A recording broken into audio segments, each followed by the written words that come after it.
The Art of War by Sun Tzu, translated by Lionel Giles. Part 1.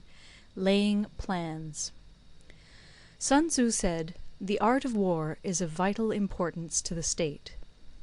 It is a matter of life and death, a road either to safety or to ruin. Hence it is a subject of inquiry which can on no account be neglected. The art of war, then, is governed by 5 constant factors, to be taken into account in one's deliberations, when seeking to determine the conditions obtaining in the field. These are 1. The moral law, 2. Heaven, 3. Earth, 4. The commander, 5. Method and discipline. The moral law causes the people to be in complete accord with their ruler, so that they will follow him regardless of their lives, undismayed by any danger. Heaven signifies night and day, cold and heat, times and seasons. Earth comprises distances, great and small, danger and security, open ground and narrow passes, the chances of life and death. The commander stands for the virtues of wisdom, sincerity, benevolence, courage, and strictness. By method and discipline are to be understood the marshalling of the army in its proper subdivisions, the graduations of rank among the officers, the maintenance of roads by which supplies may reach the army, and the control of military expenditure. These 5 heads should be familiar to every general. He who knows them will be victorious. He who knows them not will fail. Therefore, in your deliberations, when seeking to determine the military conditions, let them be made the basis of a comparison in this wise. 1. Which of the 2 sovereigns is imbued with the moral law? 2. Which of the 2 generals has most ability? 3. With whom lie the advantages derived from heaven and earth? 4. On which side is discipline most rigorously enforced? 5. Which army is stronger? 6. On which side are officers and men more highly trained? 7. In which army is there the greater constancy both in reward and punishment? By means of these 7 considerations I can forecast victory or defeat. The general that hearkens to my counsel and acts upon it will conquer. Let such a one be retained in command. The general that hearkens not to my counsel nor acts upon it will suffer defeat. Let such a one be dismissed. While heeding the profit of my counsel, avail yourself also of any helpful circumstances over and beyond the ordinary rules. According as circumstances are favourable, one should modify one's plans. All warfare is based on deception. Hence, when able to attack, we must seem unable. When using our forces, we must seem inactive. When we are near, we must make the enemy believe we are far away. When far away, we must make him believe we are near. Hold out baits to entice the enemy, feign disorder, and crush him. If he is secure at all points, be prepared for him. If he is in superior strength, evade him. If your opponent is of choleric temper, seek to irritate him. Pretend to be weak, that he may grow arrogant. If he is taking his ease, give him no rest. If his forces are united, separate them. Attack him where he is unprepared. Appear where you are not expected. These military devices, leading to victory, must not be divulged beforehand. Now the general who wins a battle makes many calculations in his temple ere the battle is fought. The general who loses a battle makes but few calculations beforehand. Thus do many calculations lead to victory, and few calculations to defeat. How much more no calculation at all?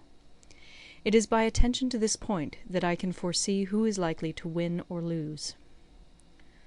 End of Part 1. Part 2. Waging War. Sun Tzu said, "In the operations of war, where there are in the field 1,000 swift chariots, as many heavy chariots, and 100,000 mail-clad soldiers, with provisions enough to carry them 1,000 li, the expenditure at home and at the front, including entertainment of guests, small items such as glue and paint, and sums spent on chariots and armour, will reach the total of 1,000 ounces of silver per day.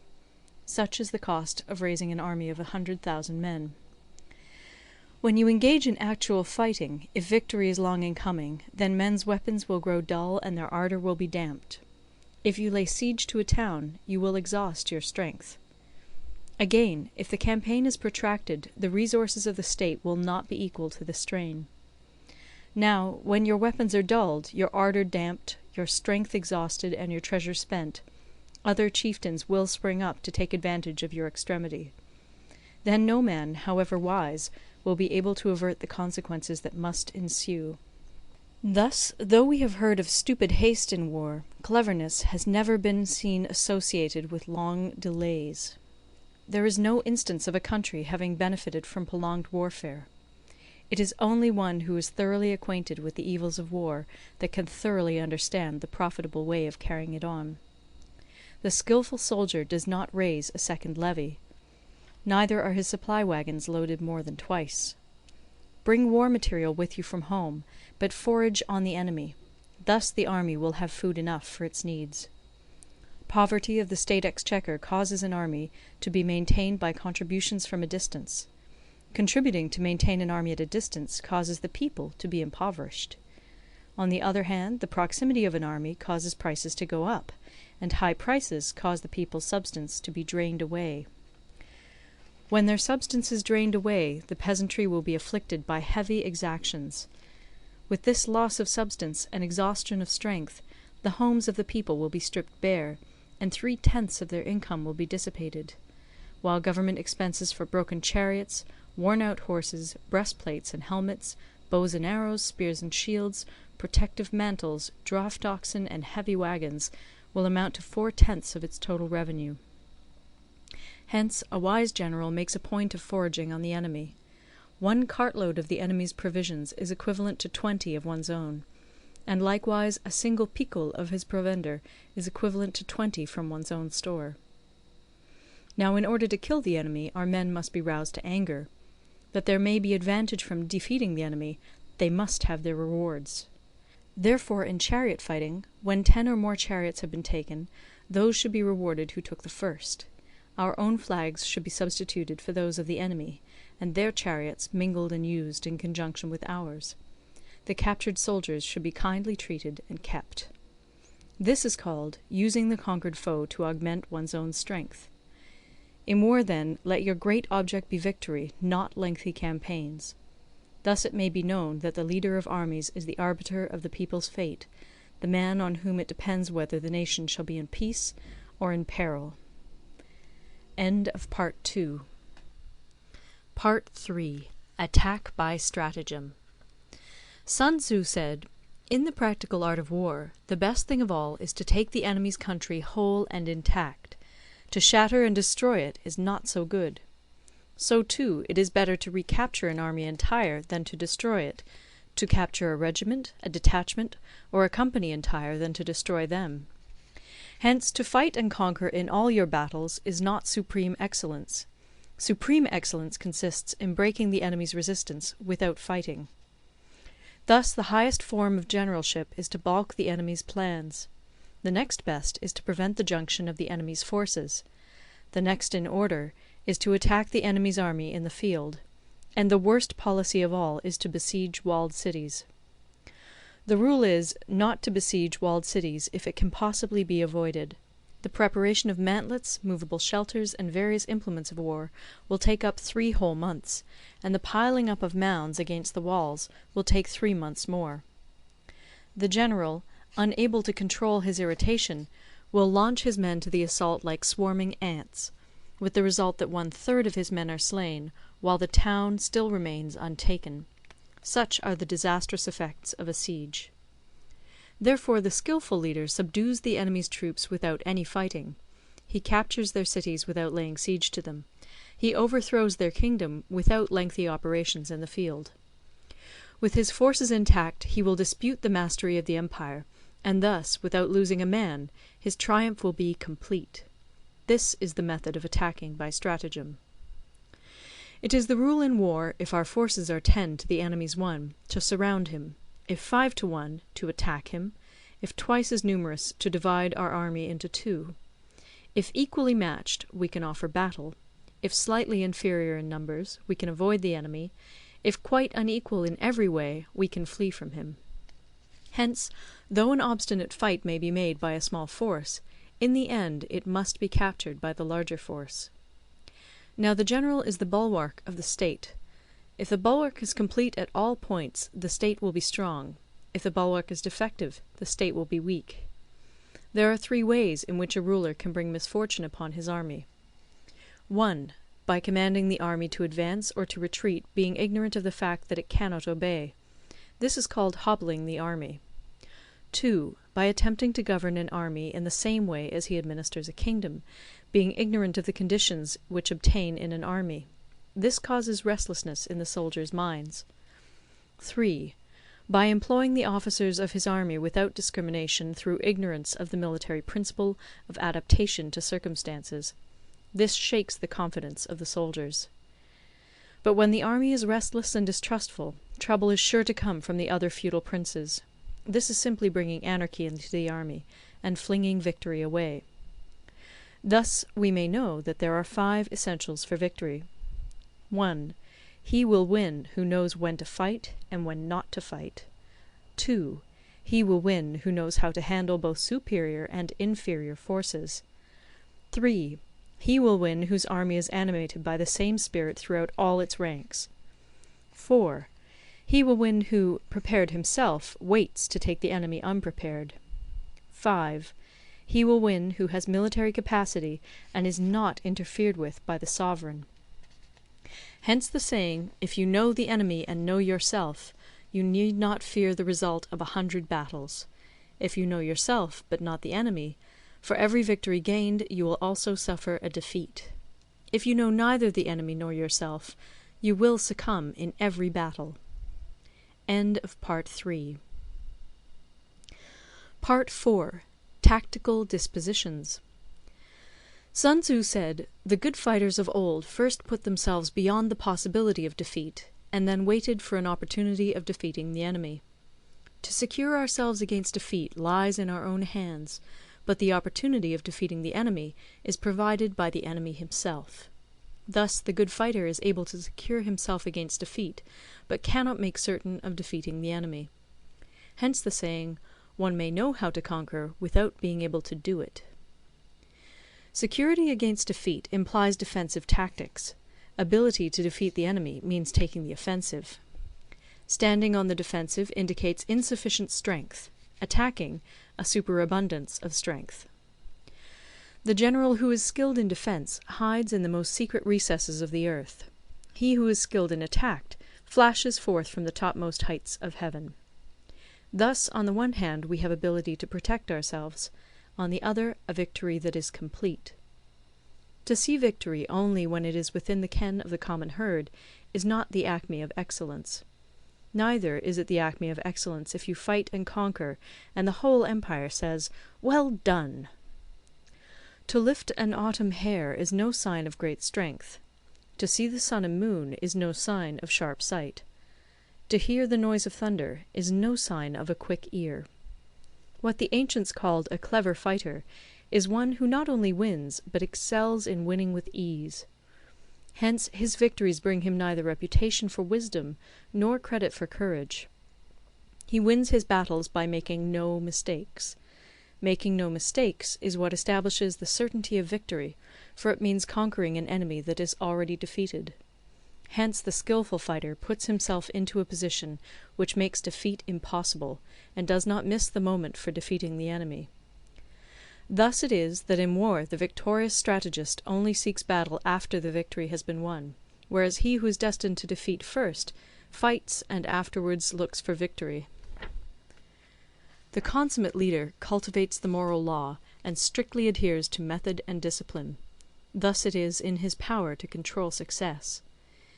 In respect of military method we have, firstly, measurement; secondly, estimation of quantity; thirdly, calculation; fourthly, balancing of chances; fifthly, victory.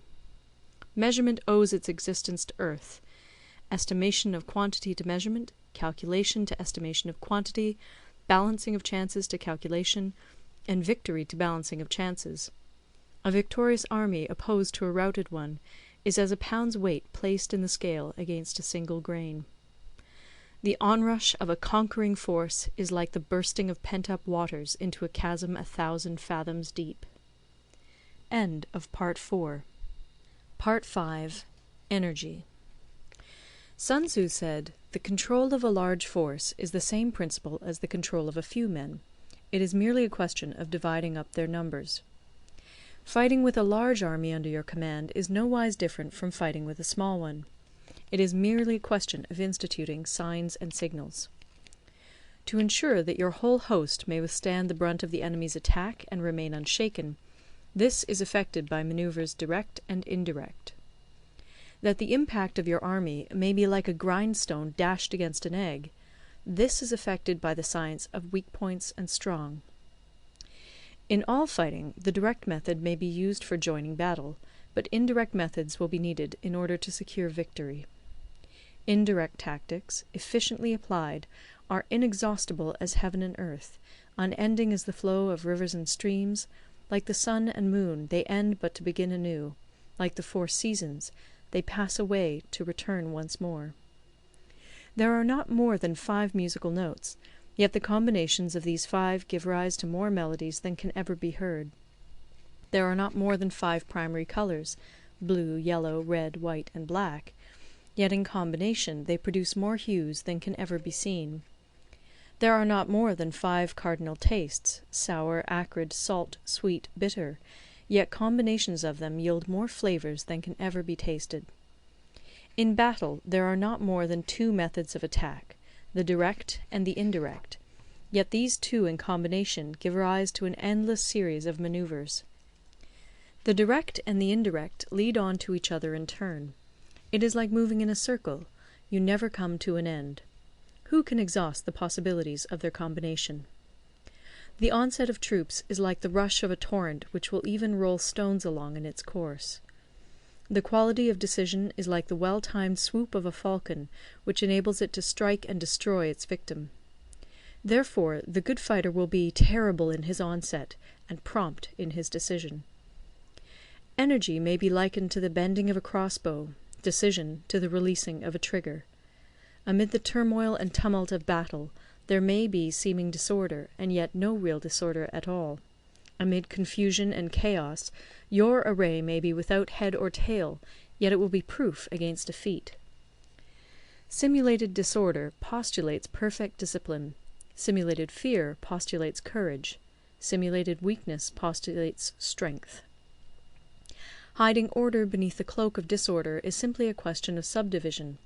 Concealing courage under the show of timidity presupposes a fund of latent energy. Masking strength with weakness is to be effected by tactical dispositions. Thus, one who is skilful at keeping the enemy on the move maintains deceitful appearances, according to which the enemy will act. He sacrifices something that the enemy may snatch at it. By holding out baits, he keeps him on the march. Then, with a body of picked men, he lies in wait for him. The clever combatant looks to the effect of combined energy, and does not require too much from individuals. Hence his ability to pick out the right men and utilize combined energy.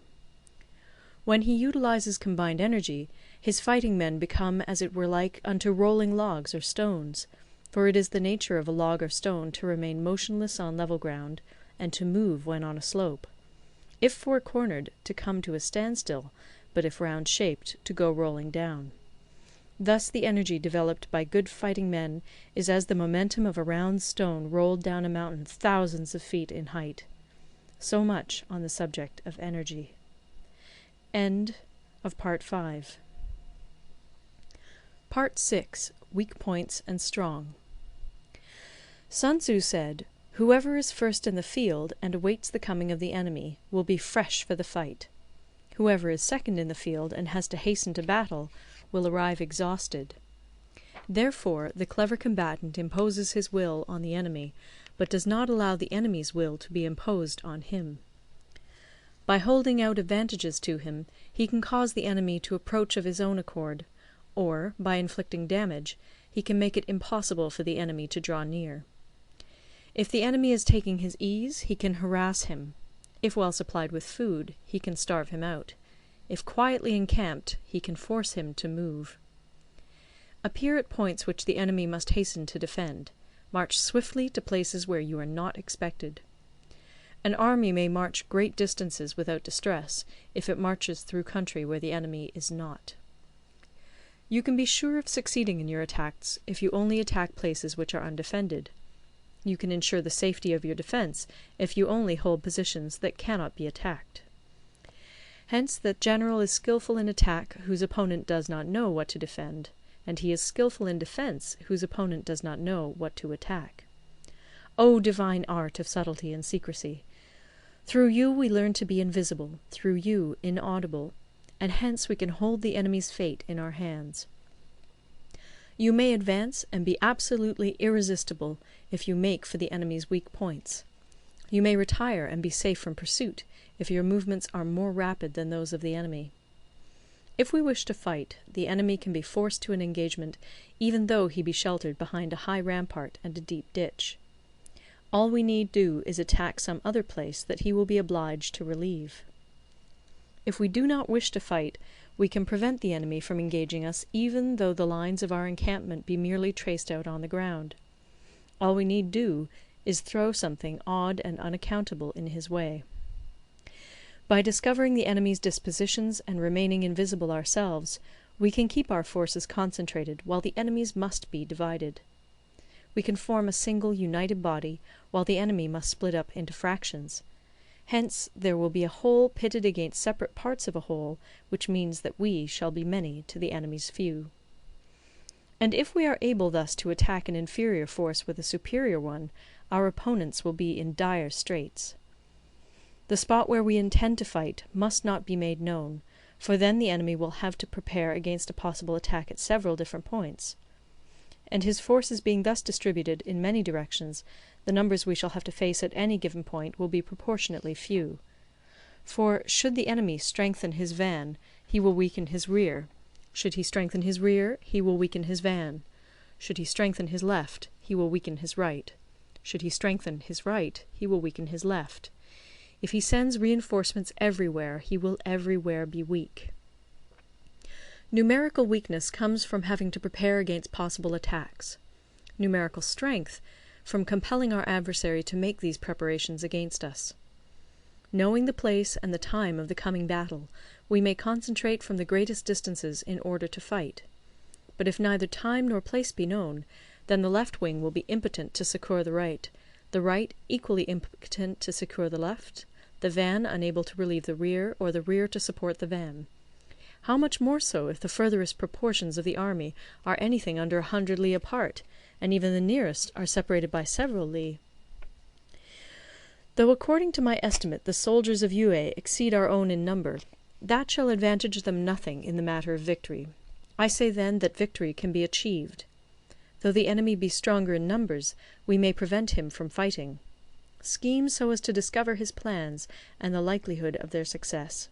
Rouse him, and learn the principle of his activity or inactivity. Force him to reveal himself, so as to find out his vulnerable spots. Carefully compare the opposing army with your own, so that you may know where strength is superabundant and where it is deficient. In making tactical dispositions, the highest pitch you can attain is to conceal them. Conceal your dispositions, and you will be safe from the prying of the subtlest spies, from the machinations of the wisest brains. How victory may be produced for them out of the enemy's own tactics, that is what the multitude cannot comprehend. All men can see the tactics whereby I conquer, but what none can see is the strategy out of which victory is evolved. Do not repeat the tactics which have gained you one victory, but let your methods be regulated by the infinite variety of circumstances.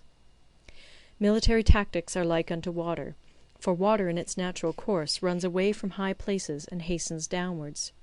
So in war, the way is to avoid what is strong and to strike at what is weak. Water shapes its course according to the nature of the ground over which it flows. The soldier works out his victory in relation to the foe whom he is facing. Therefore, just as water retains no constant shape, in warfare there are no constant conditions. He who can modify his tactics in relation to his opponent and thereby succeed in winning may be called a heaven-born captain. The 5 elements, water, fire, wood, metal, earth, are not always equally predominant. The 4 seasons make way for each other in turn. There are short days and long. The moon has its periods of waning and waxing. End of Part 6. Part 7. Maneuvering. Sun Tzu said, "In war, the general receives his commands from the sovereign. Having collected an army and concentrated his forces, he must blend and harmonize the different elements thereof before pitching his camp. After that comes tactical maneuvering, than which there is nothing more difficult. The difficulty of tactical maneuvering consists in turning the devious into the direct, and misfortune into gain. Thus, to take a long and circuitous route, after enticing the enemy out of the way, and those starting after him, to contrive to reach the goal before him, shows knowledge of the artifice of deviation. Maneuvering with an army is advantageous; with an undisciplined multitude, most dangerous. If you set a fully equipped army in march in order to snatch an advantage, the chances are that you will be too late. On the other hand, to detach a flying column for the purpose involves the sacrifice of its baggage and stores. Thus, if you order your men to roll up their buff coats, and make forced marches without halting day or night, covering double the usual distance at a stretch, doing 100 li in order to wrest an advantage, the leaders of all your 3 divisions will fall into the hands of the enemy. The stronger men will be in front, the jaded ones will fall behind, and on this plan only 1/10 of your army will reach its destination. If you march 50 li in order to outmaneuver the enemy, you will lose the leader of your first division, and only half your force will reach the goal. If you march 30 li with the same object, 2/3 of your army will arrive. We may take it then that an army without its baggage train is lost; without provisions, it is lost; without bases of supply, it is lost. We cannot enter into alliances until we are acquainted with the designs of our neighbours. We are not fit to lead an army on the march unless we are familiar with the face of the country, its mountains and forests, its pitfalls and precipices, its marshes and swamps. We shall be unable to turn natural advantage to account unless we make use of local guides. In war, practice dissimulation and you will succeed. Whether to concentrate or to divide your troops must be decided by circumstances.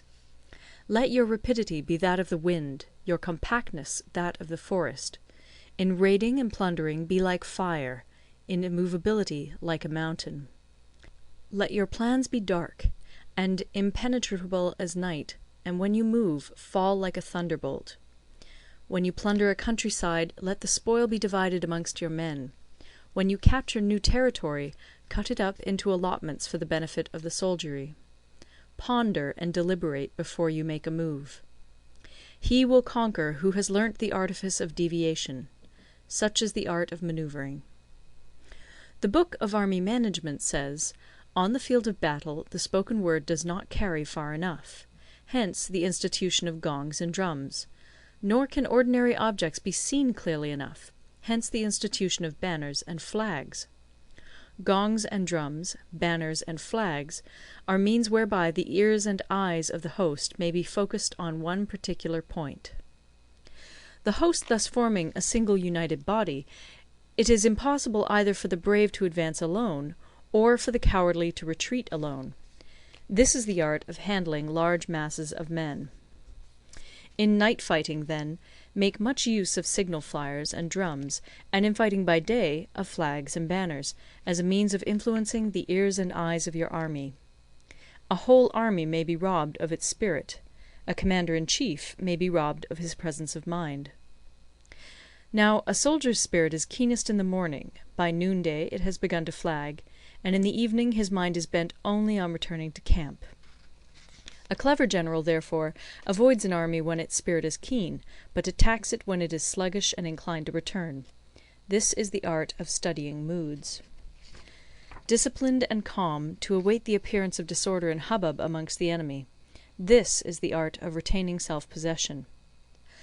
To be near the goal while the enemy is still far from it, to wait at ease while the enemy is toiling and struggling, to be well fed while the enemy is famished, this is the art of husbanding one's strength. To refrain from intercepting an enemy whose banners are in perfect order, to refrain from attacking an army drawn up in calm and confident array, this is the art of studying circumstances. It is a military axiom not to advance uphill against the enemy, nor to oppose him when he comes downhill. Do not pursue an enemy who simulates flight. Do not attack soldiers whose temper is keen. Do not swallow bait offered by the enemy. Do not interfere with an army that is returning home. When you surround an army, leave an outlet free. Do not press a desperate foe too hard. Such is the art of warfare. End of Part 7. Part 8. Variation in Tactics. Sun Tzu said, "In war, the general receives his commands from the sovereign, collects his army, and concentrates his forces.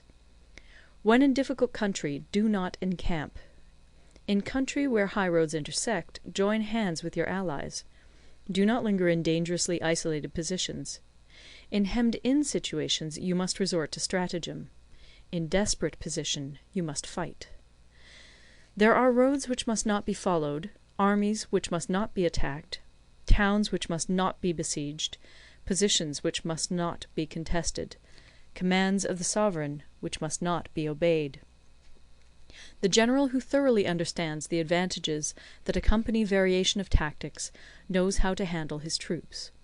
The general who does not understand these may be well acquainted with the configuration of the country, yet he will not be able to turn his knowledge to practical account.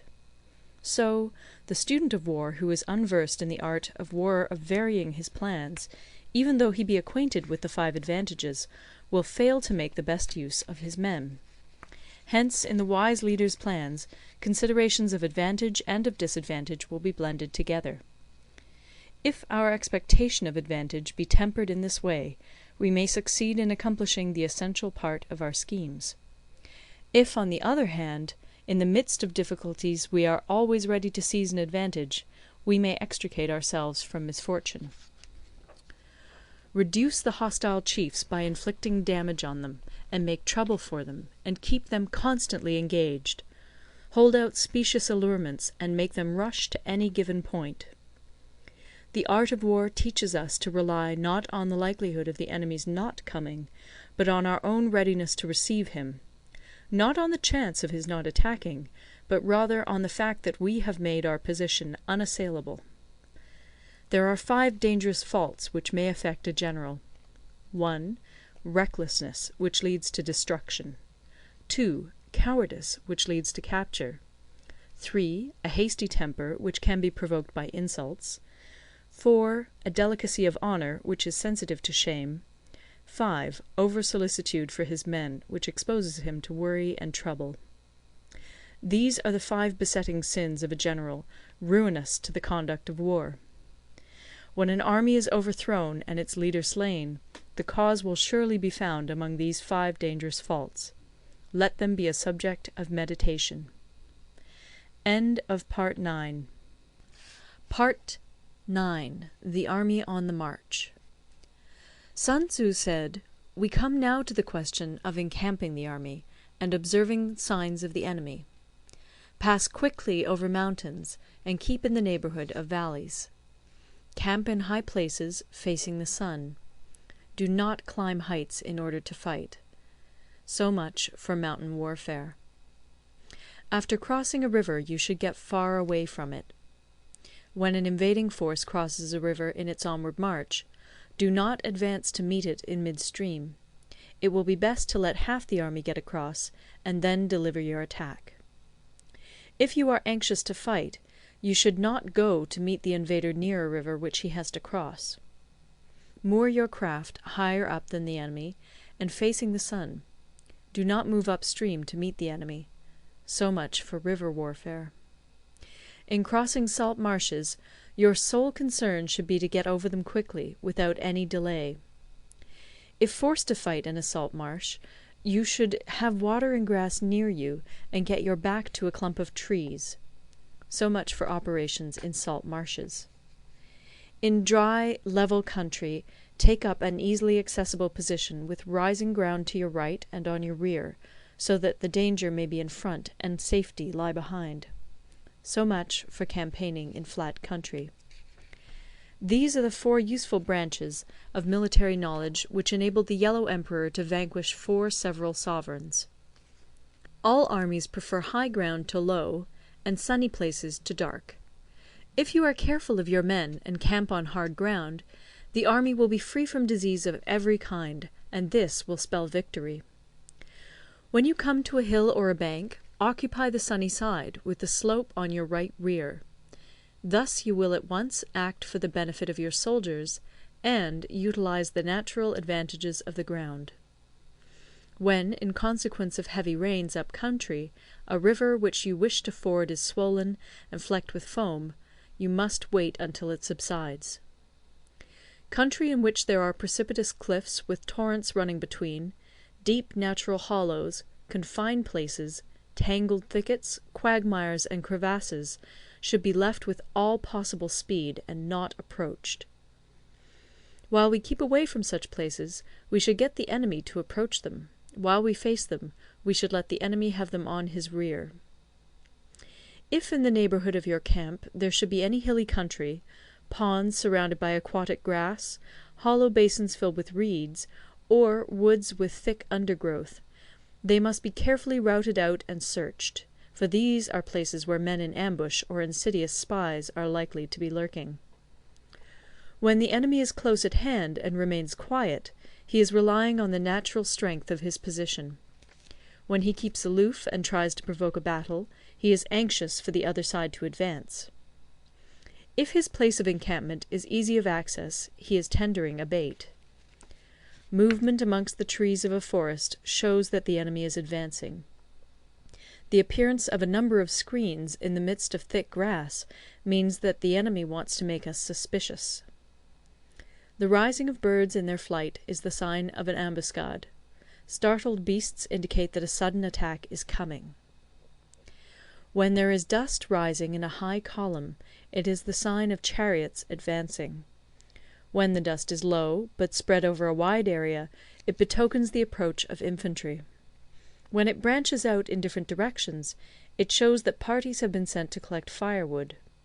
A few clouds of dust, moving to and fro, signify that the army is encamping. Humble words and increased preparations are signs that the enemy is about to advance. Violent language and driving forward as if to the attack are signs that he will retreat. When the light chariots come out first and take up a position on the wings, it is a sign that the enemy is forming for battle. Peace proposals unaccompanied by a sworn covenant indicate a plot. When there is much running about, and the soldiers fall into rank, it means that the critical moment has come. When some are seen advancing and some retreating, it is a lure. When the soldiers stand leaning on their spears, they are faint from want of food. If those who are sent to draw water begin by drinking themselves, the army is suffering from thirst. If the enemy sees an advantage to be gained and makes no effort to secure it, the soldiers are exhausted. If birds gather on any spot, it is unoccupied. Clamour by night betokens nervousness. If there is a disturbance in the camp, the general's authority is weak. If the banners and flags are shifted about, sedition is afoot. If the officers are angry, it means that the men are weary. When an army feeds its horses with grain and kills its cattle for food, and when the men do not hang their cooking pots over the campfires, showing that they will not return to their tents, you may know that they are determined to fight to the death. The sight of men whispering together in small knots, or speaking in subdued tones, points to disaffection amongst the rank and file. Too frequent rewards signify that the enemy is at the end of his resources. Too many punishments betray a condition of dire distress. To begin by bluster, but afterwards to take fright at the enemy's numbers, shows a supreme lack of intelligence. When envoys are sent with compliments in their mouths, it is a sign that the enemy wishes for a truce. If the enemy's troops march up angrily and remain facing ours for a long time without either joining battle or taking themselves off again, the situation is one that demands great vigilance and circumspection. If our troops are no more in number than the enemy, that is amply sufficient. It only means that no direct attack can be made. What we can do is simply to concentrate all our available strength, keep a close watch on the enemy, and obtain reinforcements. He who exercises no forethought, but makes light of his opponents, is sure to be captured by them. If soldiers are punished before they have grown attached to you, they will not prove submissive. And, unless submissive, they will be practically useless. If, when the soldiers have become attached to you, punishments are not enforced, they will still be useless. Therefore, soldiers must be treated in the first instance with humanity, but kept under control by means of iron discipline. This is a certain road to victory. If in training soldiers commands are habitually enforced, the army will be well disciplined. If not, its discipline will be bad. If a general shows confidence in his men, but always insists on his orders being obeyed, the gain will be mutual. End of Part 9. Part 10. Terrain. Sun Tzu said, we may distinguish 6 kinds of terrain, to wit, 1. Accessible ground, 2.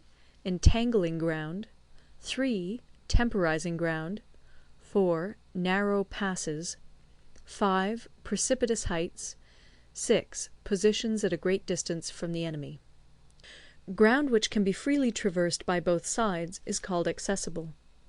With regard to ground of this nature, be before the enemy in occupying the raised and sunny spots, and carefully guard your line of supplies. Then you will be able to fight with advantage. Ground which can be abandoned but is hard to reoccupy is called entangling. From a position of this sort, if the enemy is unprepared, you may sally forth and defeat him. But if the enemy is prepared for your coming, and you fail to defeat him, then, return being impossible, disaster will ensue. When the position is such that neither side will gain by making the first move, it is called temporizing ground. In a position of this sort, even though the enemy should offer us an attractive bait, it will be advisable not to stir forth, but rather to retreat, thus enticing the enemy in his turn. Then, when part of his army has come out, we may deliver our attack with advantage. With regard to narrow passes, if you can occupy them first, let them be strongly garrisoned and await the advent of the enemy. Should the army forestall you in occupying a pass, do not go after him if the pass is fully garrisoned, but only if it is weakly garrisoned. With regard to precipitous heights, if you are beforehand with your adversary, you should occupy the raised and sunny spots, and there wait for him to come up. If the enemy has occupied them before you, do not follow him, but retreat, and try to entice him away. If you are situated at a great distance from the enemy, and the strength of the two armies is equal, it is not easy to provoke a battle, and fighting will be to your disadvantage. These 6 are the principles connected with earth. The general who's attained a responsible post must be careful to study them. Now, an army is exposed to 6 several calamities, not arising from natural causes, but from faults for which the general is responsible.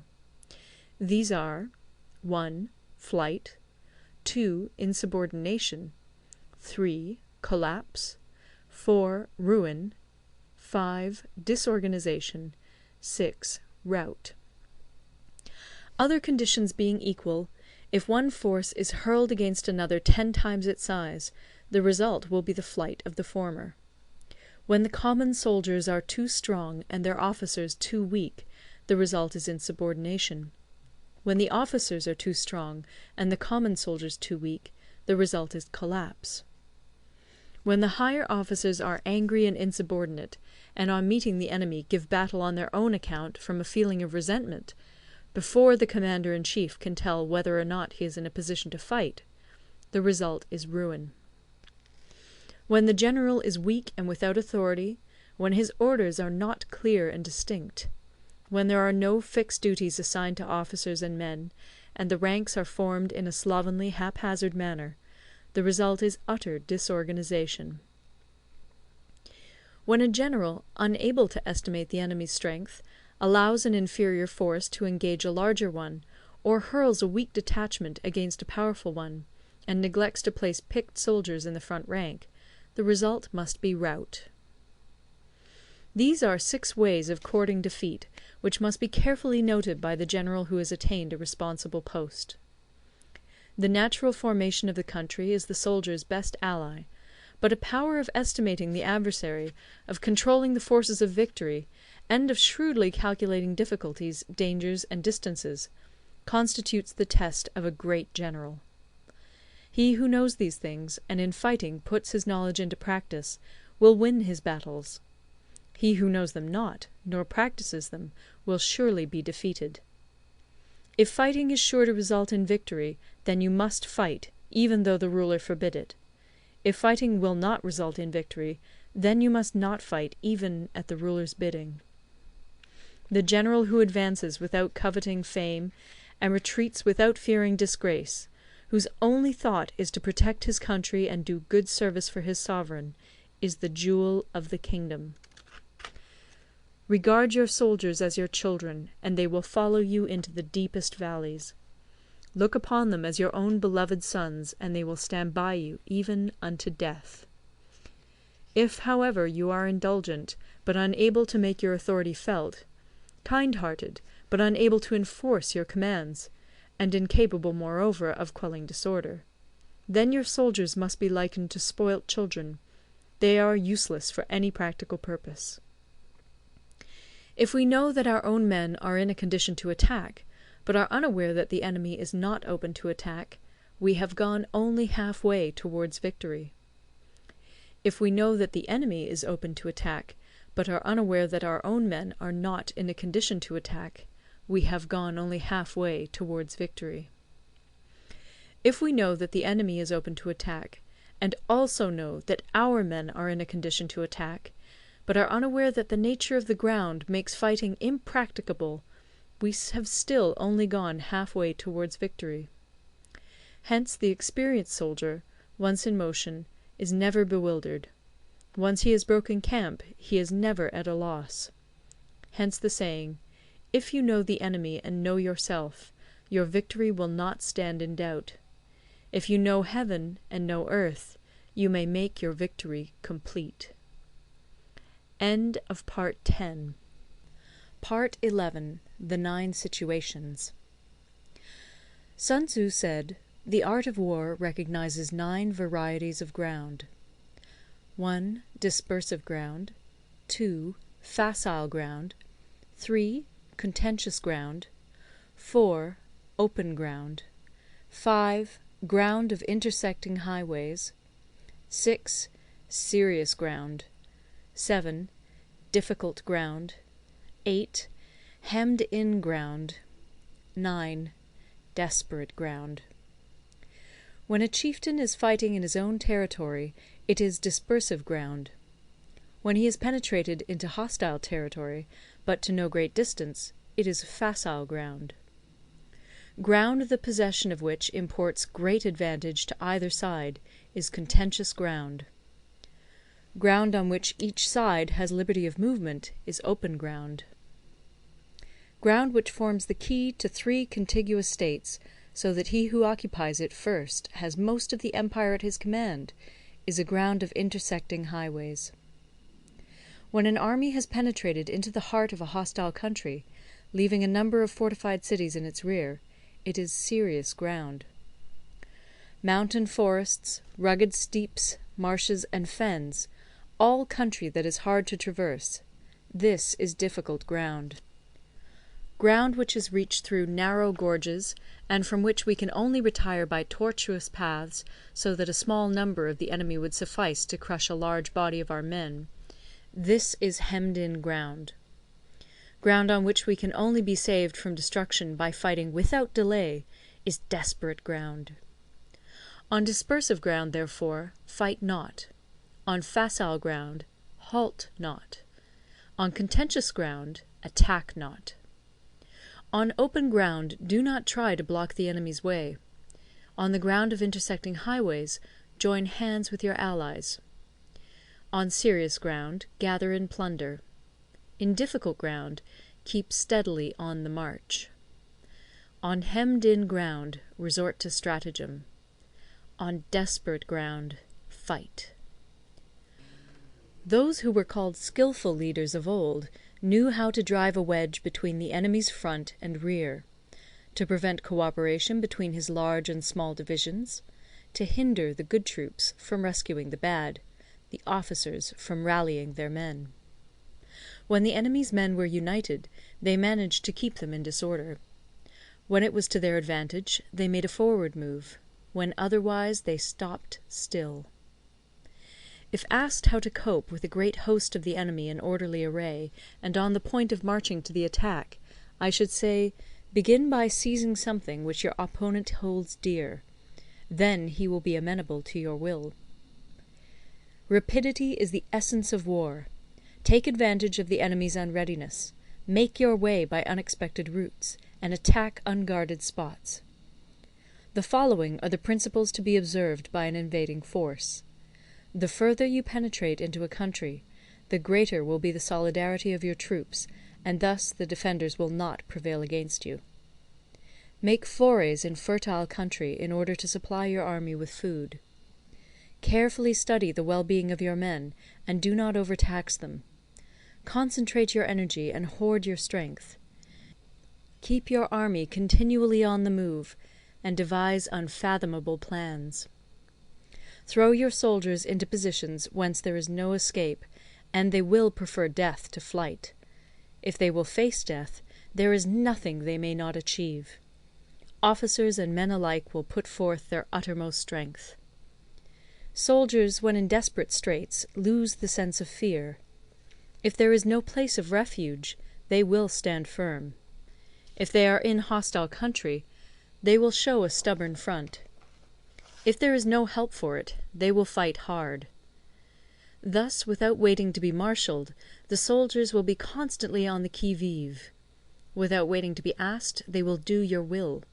Without restrictions, they will be faithful. Without giving orders, they can be trusted. Prohibit the taking of omens, and do away with superstitious doubts. Then, until death itself comes, no calamity need be feared. If our soldiers are not overburdened with money, it is not because they have a distaste for riches. If their lives are not unduly long, it is not because they are disinclined to longevity. On the day they are ordered out to battle, your soldiers may weep, those sitting up bedewing their garments, and those lying down, letting the tears run down their cheeks. But let them once be brought to bay, and they will display the courage of a Chu or a Kui. The skilful tactician may be likened to the Shuai-jan. Now, the Shuai-jan is a snake that is found in the Ch'ung Mountains. Strike at its head, and you will be attacked by its tail. Strike at its tail, and you will be attacked by its head. Strike at the middle, and you will be attacked by head and tail both.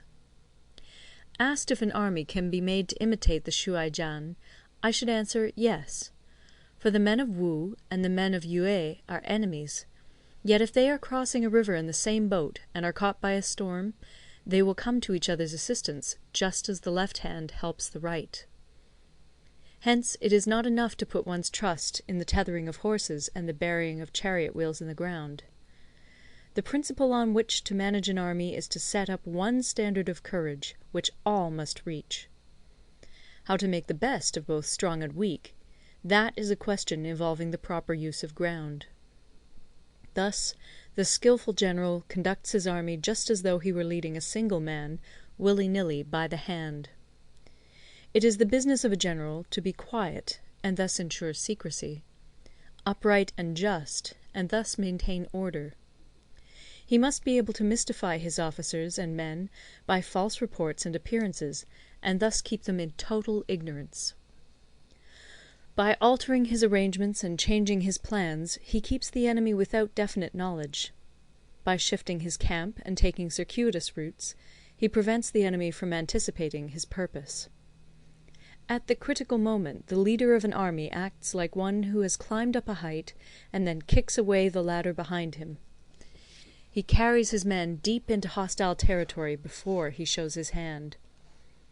He burns his boats and breaks his cooking pots. Like a shepherd driving a flock of sheep, he drives his men this way and that, and nothing knows whither he is going. To muster his host and bring it into danger, this may be termed the business of the general. The different measures suited to the 9 varieties of ground, the expediency of aggressive or defensive tactics, and the fundamental laws of human nature, these are things that must most certainly be studied. When invading hostile territory, the general principle is that penetrating deeply brings cohesion. Penetrating but a short way means dispersion. When you leave your own country behind and take your army across neighbourhood territory, you find yourself on critical ground. When there are means of communication on all 4 sides, the ground is one of intersecting highways. When you penetrate deeply into a country, it is serious ground. When you penetrate but a little way, it is facile ground.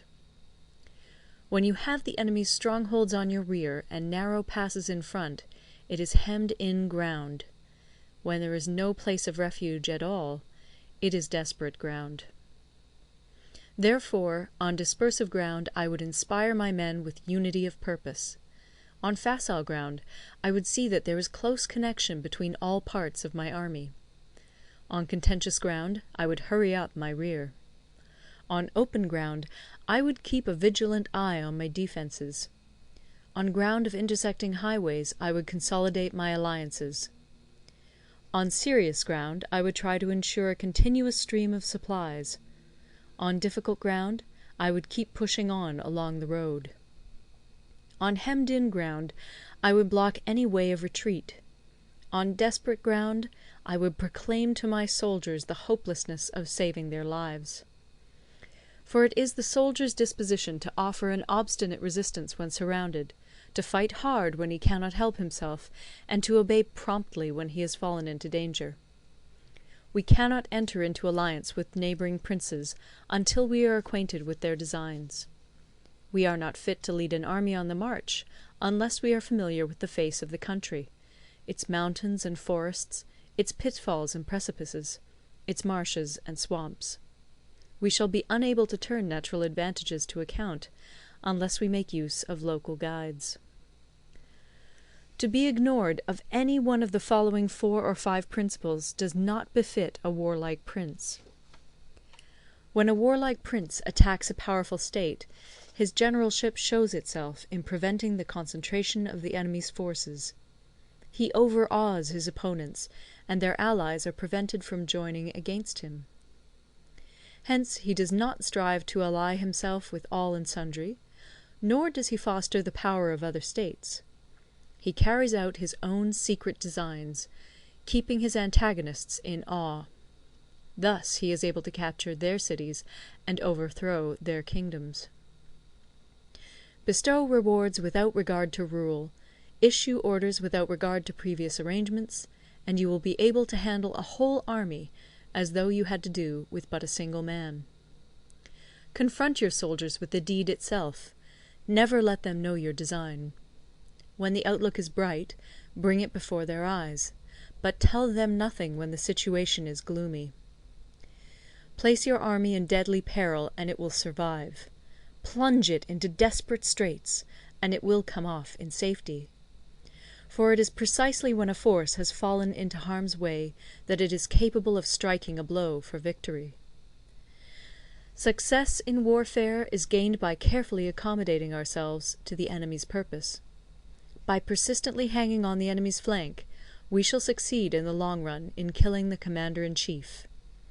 This is called ability to accomplish a thing by sheer cunning.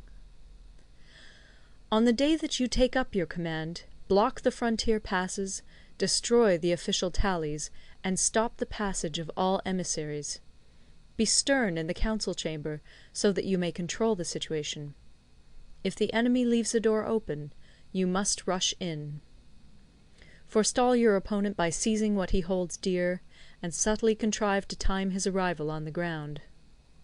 Walk in the path defined by rule, and accommodate yourself to the enemy until you can fight a decisive battle. At first, then, exhibit the coyness of a maiden, until the enemy gives you an opening. Afterwards emulate the rapidity of a running hare, and it will be too late for the enemy to oppose you. End of Part 11. Part 12. The Attack by Fire. Sun Tzu said, "There are 5 ways of attacking with fire. The first is to burn soldiers in their camp. The second is to burn stores. The third is to burn baggage trains. The fourth is to burn arsenals and magazines. The fifth is to hurl dropping fire amongst the enemy." In order to carry out an attack, we must have means available. The material for raising fire should always be kept in readiness. There is a proper season for making attacks with fire, and special days for starting a conflagration. The proper season is when the weather is very dry. The special days are those when the moon is in the constellations of the Sieve, the Wall, the Wing, or the Crossbar, for these 4 are all days of rising wind. In attacking with fire, one should be prepared to meet 5 possible developments. 1. When fire breaks out inside to enemy's camp, respond at once with an attack from without. 2. If there is an outbreak of fire, but the enemy's soldiers remain quiet, bide your time and do not attack. 3. When the force of the flames has reached its height, follow it up with an attack, if that is practicable.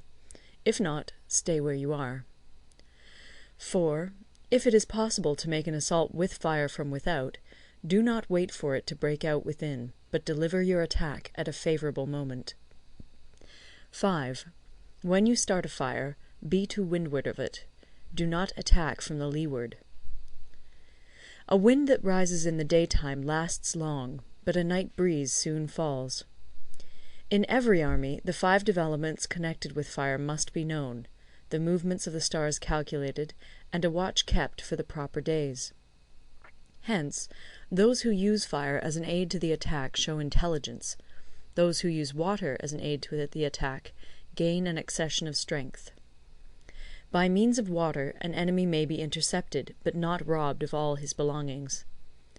Unhappy is the fate of one who tries to win his battles and succeed in his attacks without cultivating the spirit of enterprise, for the result is a waste of time and general stagnation.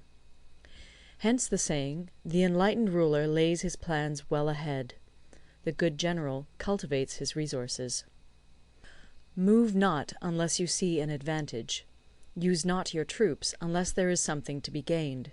Fight not unless the position is critical. No ruler should put troops into the field merely to gratify his own spleen. No general should fight a battle simply out of pique. If it is to your advantage, make a forward move. If not, stay where you are. Anger may in time change to gladness. Vexation may be succeeded by content. But a kingdom that has once been destroyed can never come again into being, nor can the dead ever be brought back to life. Hence the enlightened ruler is heedful, and the good general full of caution. This is the way to keep a country at peace and an army intact. End of Part 12. Part 13. The Use of Spies. Sun Tzu said, "Raising a host of 100,000 men and marching them great distances entails heavy loss on the people and a drain on the resources of the state. The daily expenditure will amount to 1,000 ounces of silver. There will be commotion at home and abroad, and men will drop down exhausted on the highways. As many as 700,000 families will be impeded in their labour. Hostile armies may feast each other for years, striving for the victory which is decided in a single day. This being so, to remain in ignorance of the enemy's condition simply because one grudges the outlay of 100 ounces of silver in honours and emoluments is the height of inhumanity. One who acts thus is no leader of men, no present help to his sovereign, no master of victory. Thus, what enables the wise sovereign and the good general to strike and conquer and achieve things beyond the reach of ordinary men, is foreknowledge. Now, this foreknowledge cannot be elicited from spirits. It cannot be obtained inductively from experience, nor by any deductive calculation. Knowledge of the enemy's dispositions can only be obtained from other men. Hence the use of spies, of whom there are 5 classes. 1. Local spies. 2. Inward spies. 3. Converted spies. 4. Doomed spies. 5. Surviving spies. When these 5 kinds of spy are all at work, none can discover the secret system. This is called divine manipulation of the threads. It is the sovereign's most precious faculty. Having local spies means employing the services of the inhabitants of a district. Having inward spies, making use of officials of the enemy. Having converted spies, getting hold of the enemy's spies and using them for our own purposes. Having doomed spies, doing certain things openly for purposes of deception, and allowing our spies to know of them and report them to the enemy. Surviving spies, finally, are those who bring back news from the enemy's camp. Hence it is that none in the whole army are more intimate relations to be maintained than with spies. None should be more liberally rewarded. In no other business should greater secrecy be preserved. Spies cannot be usefully employed without a certain intuitive sagacity. They cannot be properly managed without benevolence and straightforwardness. Without subtle ingenuity of mind, one cannot make certain of the truth of their reports. Be subtle, and use your spies for every kind of business. If a secret piece of news is divulged by a spy before the time is ripe, he must be put to death together with the man to whom the secret was told. Whether the object be to crush an army, to storm a city, or to assassinate an individual, it is always necessary to begin by finding out the names of the attendants, the aides de camp, and doorkeepers and sentries of the general in command. Our spies must be commissioned to ascertain these. The enemy's spies, who have come to spy on us, must be sought out, tempted with bribes, led away, and comfortably housed. Thus they will become converted spies and available for our service. It is through the information brought by the converted spy that we are able to acquire and employ local and inward spies. It is owing to this information again that we can cause the doomed spy to carry false tidings to the enemy. Lastly, it is by this information that the surviving spy can be used on appointed occasions. The end and aim of spying in all its 5 varieties is knowledge of the enemy, and this knowledge can only be derived in the first instance from the converted spy. Hence it is essential that the converted spy be treated with the utmost liberality. Of old, the rise of the Yin dynasty was due to Yi Qi, who had served under the Xia. Likewise, the rise of the Chu dynasty was due to Liu Ya, who had served under the Yin. Hence it is only the enlightened ruler and the wise general who will use the highest intelligence of the army for purposes of spying, and thereby they achieve great results. Spies are a most important element in water, because on them depends an army's ability to move. End of the Art of War.